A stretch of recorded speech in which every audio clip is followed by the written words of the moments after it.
بسم اللہ الرحمن الرحیم۔ السلام علیکم ورحمۃ اللہ۔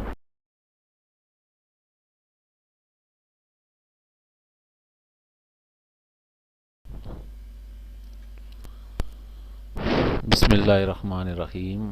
سحری اور افطاری کے وقت کون سی دعائیں پڑھنی چاہیے؟ حدیث نبوی کی روشنی میں آج کی ویڈیو میں ہم آپ کو بتائیں گے۔ روزہ رکھنے کی نیت یا روزہ رکھنے کی دعا۔ وَبِصَوْمِ غَدٍ نَوَيْتُ مِنْ شَهْرِ رمضان، میں نے کل کے ماہ رمضان کے روزے کی نیت کی۔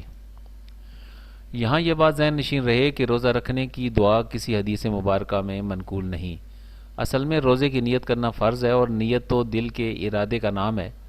نیت کا مطلب کسی چیز کا پختہ ارادہ کرنا ہے، اور اصطلاح شرع میں نیت کا مطلب ہے کسی کام کے کرتے وقت اللہ تعالیٰ کی اطاعت اور قرب حاصل کرنے کا ارادہ کرنا ہے۔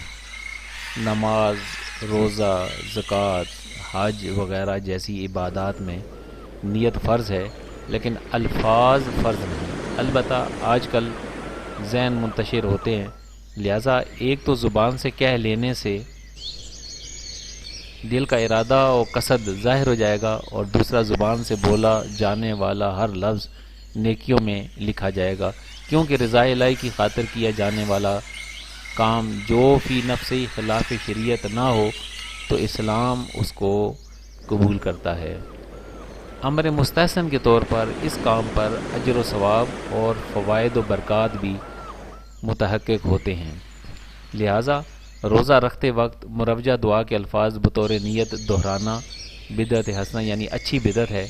حضرت مولا علی قاری رحمۃ اللہ تعالیٰ نے مرکات المفاتیح کی شرح میں یہ لکھا ہے،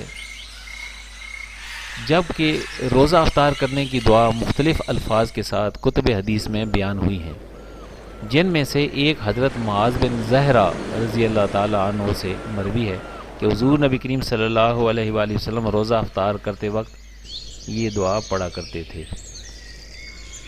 روزہ افطار کرنے کی دعا۔ اللہم لک صمت و علی رزقک افطرت، اے اللہ میں نے تیرے لیے روزہ رکھا، تیرے ہی دیے ہوئے رزق سے روزہ افطار کیا۔ لیکن مولا علی قاری اس حدیث کی شرح کرتے ہوئے مرکات المفاتیح میں لکھتے ہیں کہ اگرچہ افطاری کی دعا میں وابیکا آمنتو کے الفاظ کی کوئی اصل نہیں، مگر یہ الفاظ درست ہیں اور یہ دعائیہ کلمات میں اضافہ کرنا جائز ہے۔ لہٰذا اس بحث کی روشنی میں ہم افطار کے وقت درج ذیل مروجہ دعا پڑھ سکتے ہیں۔ اللہم انی لاک صمت وابیکا آمنتو وعلیک توکلت وعلی رزقک افطرت، اے اللہ بے شک میں نے تیرے لیے روزہ رکھا اور تجھ پر ایمان لایا اور تجھ پر ہی بھروسہ کیا اور تیرے ہی عطا کیے ہوئے رزق سے روزہ افطار کیا۔ بعض کتب حدیث میں یہ دعا مختلف الفاظ کے ساتھ آئی ہے، جیسے وعلیک توکلت اور میں نے تیرے اوپر بھروسہ کیا، یا فتقبل منی انک انت السمیع العلیم، پس تو میرا روزہ قبول فرما لے، بے شک تو خوب سننے اور جاننے والا ہے۔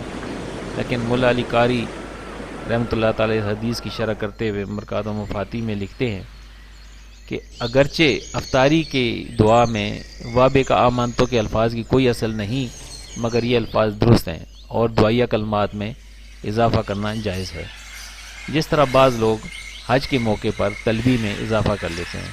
اس بحث کی روشنی میں ہم افطار کے وقت مدرج ذیل دعا پڑھ سکتے ہیں۔